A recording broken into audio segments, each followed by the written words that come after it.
Today's discussion will be between Miss Rafia Ayub of Pakistan, Miss Nalini Nair of India, Miss Alice Evelyn Monroe of Brazil, and Mr. John Golden of the United Kingdom. Four teenagers, four different religions, united with a common belief in God, but questioning so fundamentally as to ask, should one question? And questioning so specifically as to ask, what is your recourse to God? For example, when and why and how do you pray? What about this? When do you pray? Well, first of all, I ought to tell you what God means to me. All right. Well, to me, God is a sort of, well, I'm afraid he's a sort of big brother. He's a crutch on which I can lean when I feel weak, or a crutch which I don't really need when I feel strong. I usually pray when I'm in a moment of need. For instance, when I went to the American Embassy for my interview to see if I could come here, I went into a church and I prayed. I needn't have been a church, but I prayed then. Is this general? Is this why one prays? Well, I think I agree with what Johnny says. For example, but I need God all the time, but I need him more when I'm in trouble. Not when I mean trouble, I don't mean serious trouble. Even when I'm alone or I'm afraid, I think I need God all the time. And I pray to him to help me in my studies, to help me to pass an exam, or to help me to do all the good things. In every way, I need him. I think I do the same thing. I go to a temple or any place of worship just before my exams. And I sort of feel that God has too many things to bother about. And if I go asking him for things daily, he's got one more person to burden with. But just when I need something and when I feel that I need his help and I've got something to lean on, it's only then that I really ask him to help me. And also when I've got to choose between something which I think is right and something which is wrong at the same time, I really need his help very badly. It's then that I look upon him. Do you mean then that you three record to God most of the time when you need something? Well, not when you need him all the time, but you go to pray more to God and you need him more when you're in trouble. And you don't necessarily need things to help yourself. For instance, you could need something to help somebody else, so it's not purely egocentric. Well, I don't know. I kind of regard this way as, I think you treat God as a religious tap. I mean, you open it when you need it and you close it when you don't need it. And then if you don't get anything out of opening it, you curse the tap. Evie, do you pray to God daily? Do you think of God as something else than we do? Yes, I do. What is your concept of God? Well, I think God is life. And I think he's the intangible goodness inside every man. And there's something that makes man strive to be at peace with himself and makes him hesitate before striking his neighbor. Well, I'd like to ask you, let's first think, how do we know that God exists? Well, if you think that seeing is believing, if you see a thing, you can believe it.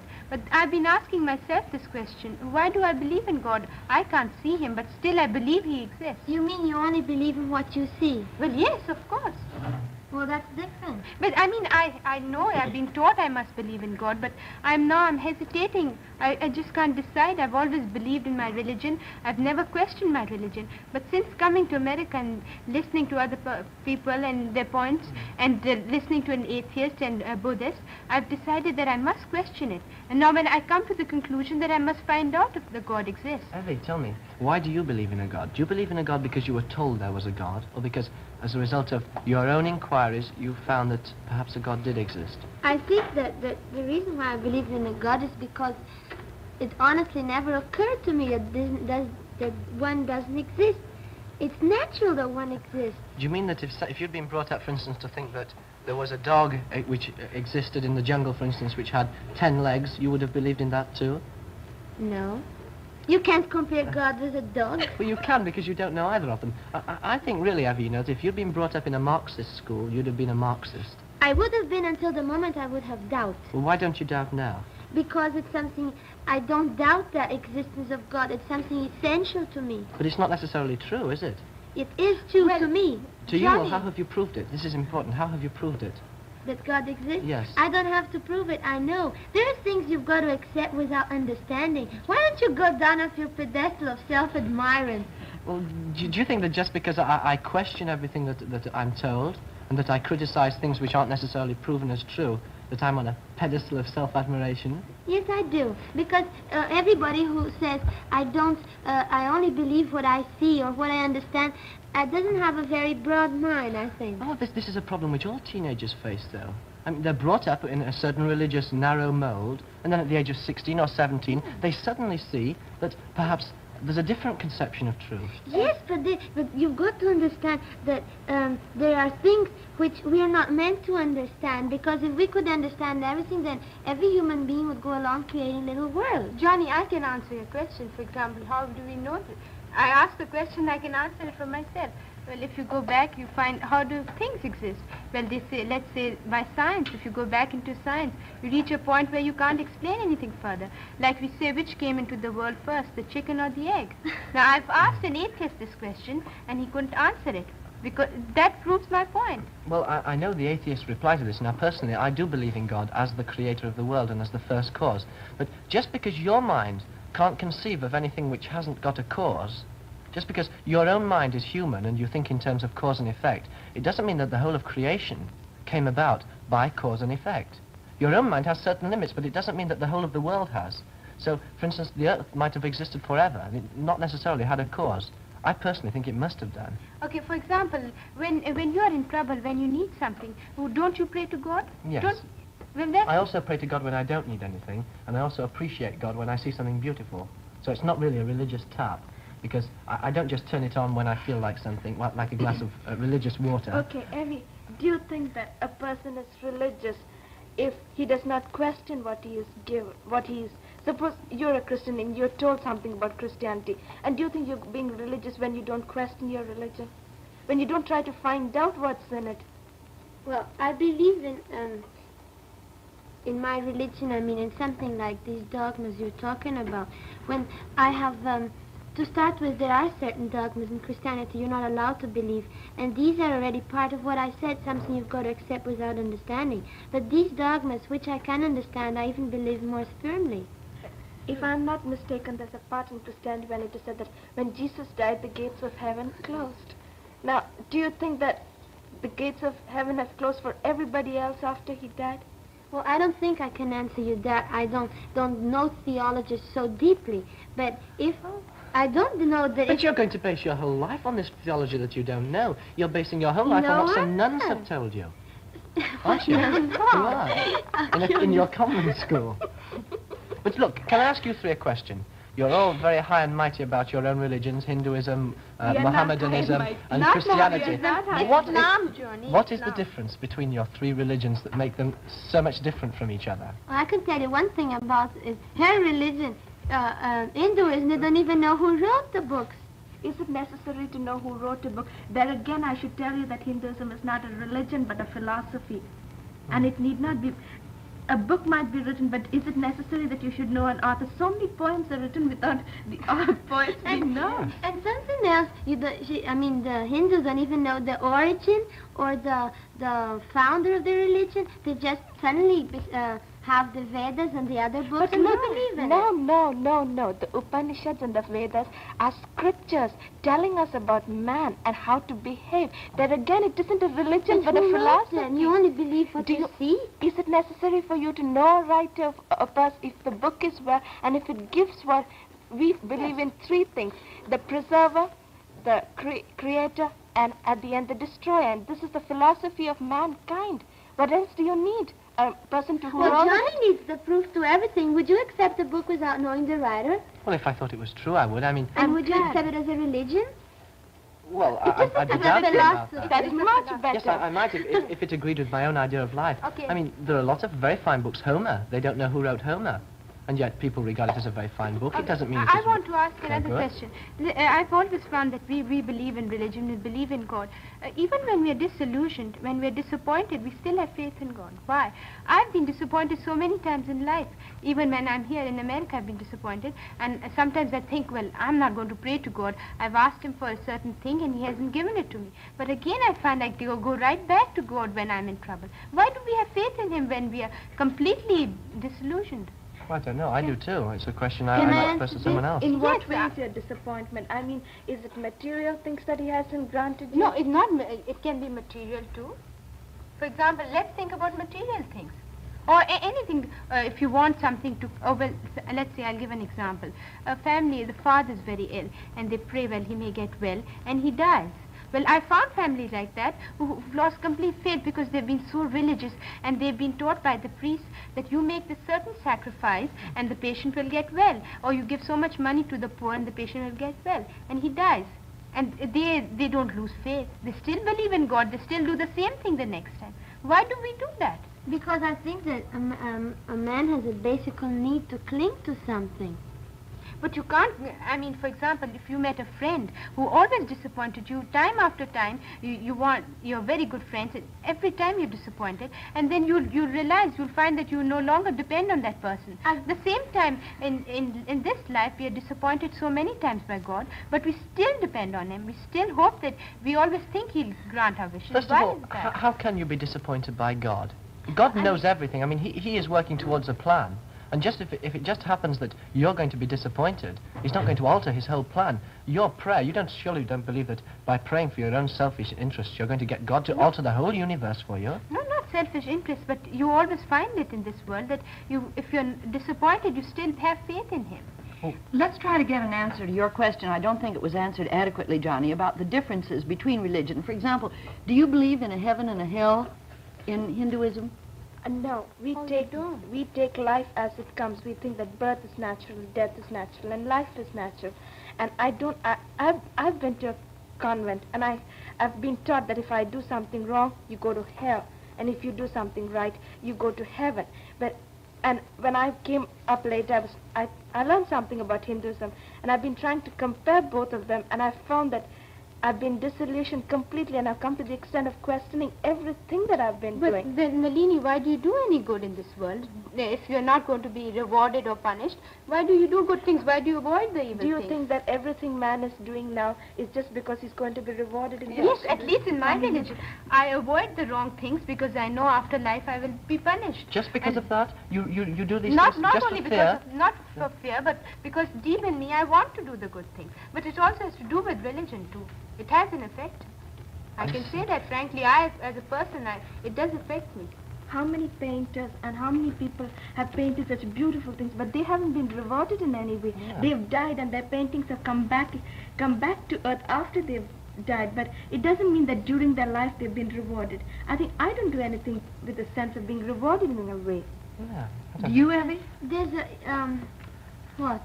Do you do things, I'm asking about the difference in religion. You believe that there is a heaven and a hell, and I'm asking, can one have a religious philosophy without believing in a heaven and a hell? I think you can. I personally believe in a heaven or a hell, and I would like to raise a point here among good and bad, since you're talking about it. Should a person choose what's good and bad, or choose between the things society and religion decreed as good and bad?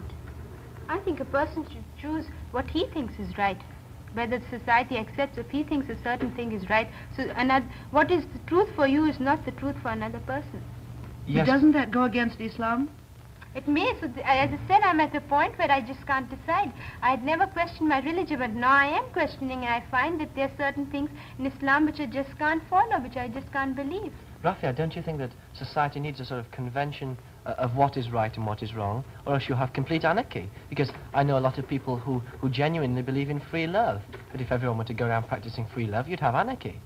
Yes, there are limits, I agree. Well, I think you ought to qualify your statement And then, that everyone should decide their own truths. Yes. Well, when did you all begin to question? It seems to me all of you were questioning in a certain measure. When did you begin? I started questioning my religion at home, and more after coming here. And I think I started questioning that again when I saw so many religions. I've been to many of the different churches and temples, and I haven't been to a mosque yet, but I've been to to a synagogue, and I've seen so many things, and I've questioned each and every religion, not specifically mine own. Well, I never questioned my religion at home. I prayed 5 times a day because I knew I had to. That's what my religion taught me, and my parents wanted me to. I tried to follow whatever my religion said, but not since coming here. I've questioned everything, and I'm at a point where I'm trying to convince myself that what my religion says is right, but others are trying to convince me that it is not right. Yes, I went to a Methodist... I'm in a Methodist family, and I went to a Church of England school, so I was quite a devout Christian. But then at the age of about 13, I found that I disagreed with the sermons a little, you know, in small details. And by the time I was 16, I had no common ground at all. They were talking about different things completely from what I was talking about. So I left the church, I left the whole of Christianity, and I'm now just trying to build up again on a basis. And I'm very afraid that if I talk a lot about my religion and, you know, hear other people speaking about too, they might convince me that there are certain things in my religion which are not right. You know, and I don't want to be convinced because I've been brought up for 17 years believing that my religion is right. And here all of a sudden 34 people are telling me, well, this is wrong and this is wrong with your religion. And I don't want them. I don't want to be convinced. Well, we're all seekers in a certain way, but how do you think it is in America? I mean, I know a lot of people in England, for instance, do rebel against their parents' religion, but I found that in America there's a tendency to go to church even if one disagrees with what they say, just because one's parents want one to. There's a sort of conformity in going to church. Personally, I think that in America there's far more churchianity than Christianity. Well, it's the same in Pakistan, Islam. All Muslims, we go what our parents were Muslims, so the children are Muslims. There's no choice. We're following traditions and traditions. They go to the mosque because the parents are going. It's just like in America. Organized religion is based on that. Well, don't you think truth is far more important than a sort of conformity, a tradition of organized religion? Until a person is able to reason for himself, he's got to have grounds. Yes, but you, Evie, you yourself are a very intelligent girl, and yet you're rather reluctant to go against 15 years of indoctrination from No, nuns. I'm not for myself. Yes. I'm not reluctant for myself. I'm reluctant for the people I will hurt by doing that. I don't think that I should do that as soon as now when I'm not completely certain of what I want to believe. So, in fact, you'll never really have an opportunity Yes, I because will. your mother will always be against you changing your religion, and you'll never want to offend your mother. Oh, but that means now what, you see, my parents are foreign and they kind of believe that a young girl of 17 doesn't have her mind made up yet and they'd rather wait. But if after some years, let's say at 21 and 22, I come up to them and say, I don't agree with my religion anymore, they'll accept it, but right now they won't. But by the time you're 21, your thinking for 21 years along Catholic lines will have been conditioned. Look, I'd like to move it on to the area which concerns everybody, and that is, do you think that there's any hope that religion can begin to get people together before man really destroys himself? I think so. I think Muslims can be kept together by their religion, Islam. No, but we're talking about people. For example, what was the core that made Hindu and Muslim go apart? What was the real reason that there was such strife? Religion. I hope religion never does bring everyone together, because I think that if the world were to be united, even under 5 great religions, I think there'd be a sterility of thought and a conformity of thought which would be very destroying. The thing which has made the church more liberal and more enlightened, I think all through history, especially in the 18th century, was the attack of the enlightened philosophers who were atheists. But what do you think the church can do, religion can do in the world now, Johnny? Is it keeping people apart? Is it bringing them together? Well, I mean, in America, for instance, you have a very active church. You have several different active churches, and yet they don't split America into 3 different camps. Well, but what is your hope for the world? Would you say, for example, that the world would be better off if everybody was Christian? No, definitely not. Would you, Evie?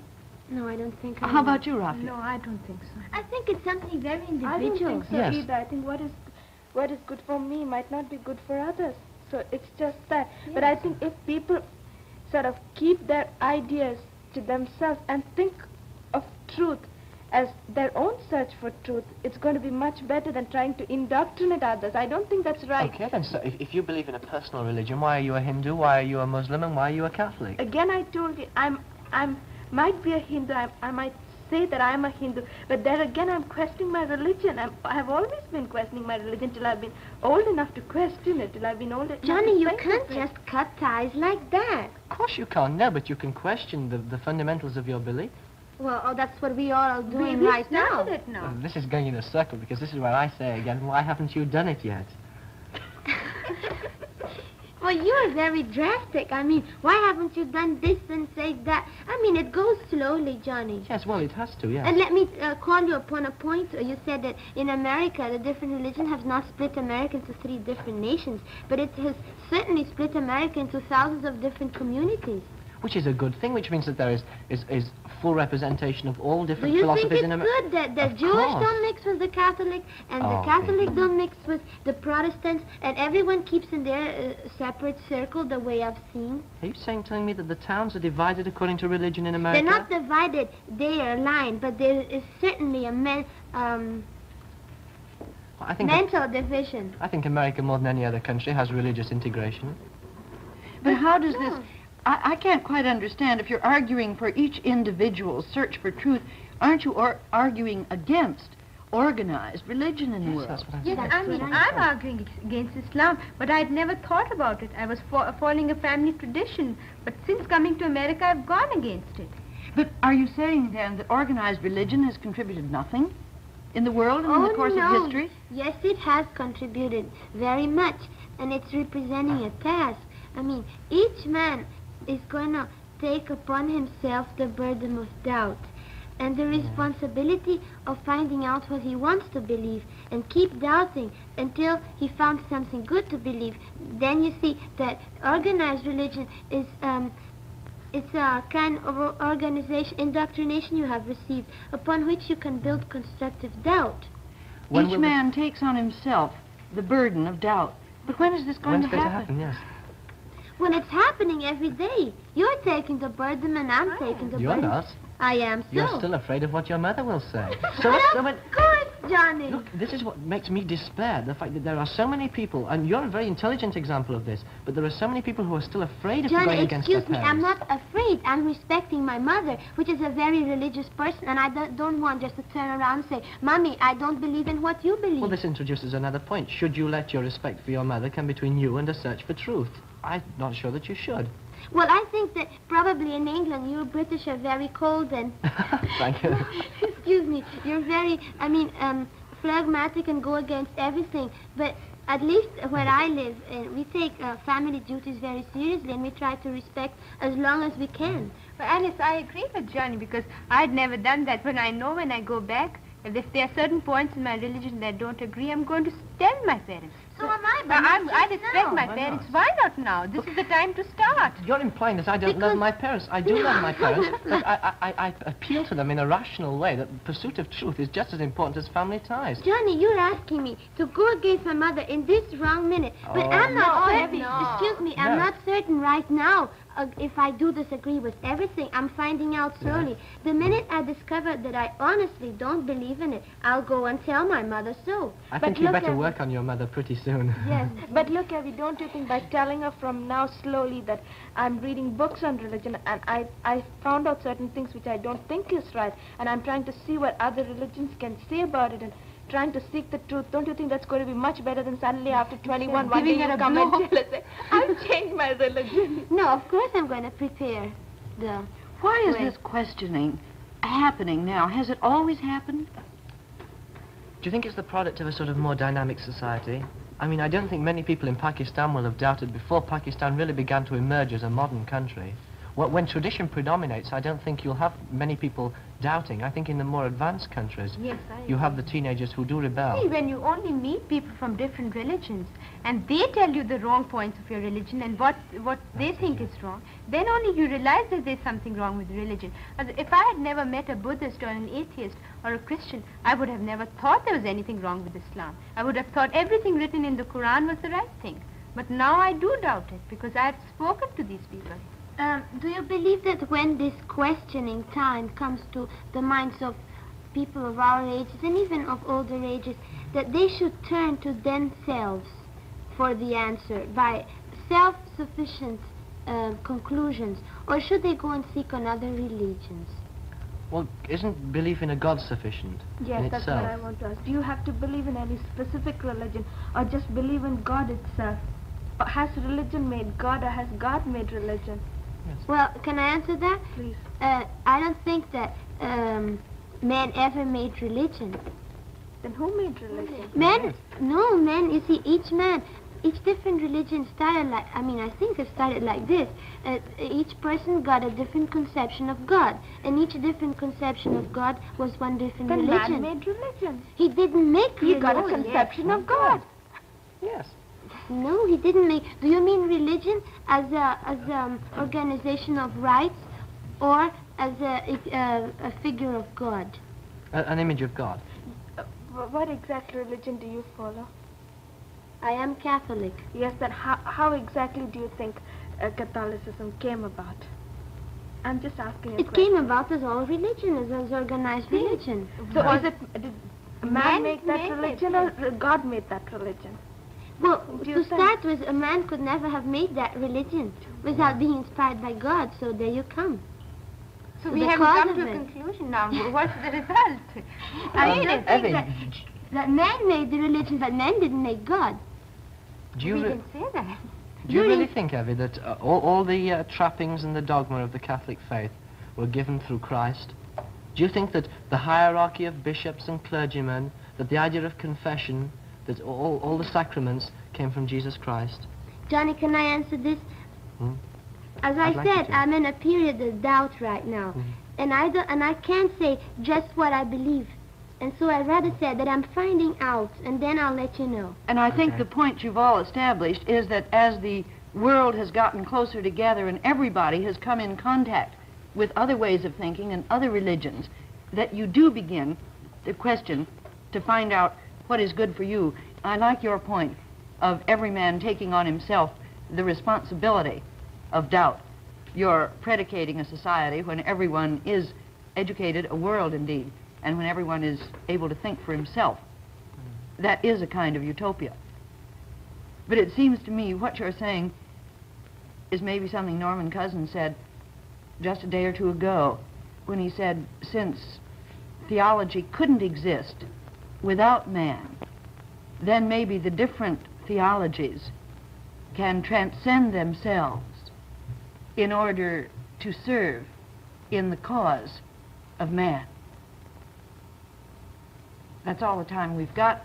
Next week we'll be talking about what form, not of religion, but what form of government in the future, and again hitting this problem of whether religion or government can first unite man, or, in other words, if man's spirituality can save him before his practical life destroys him.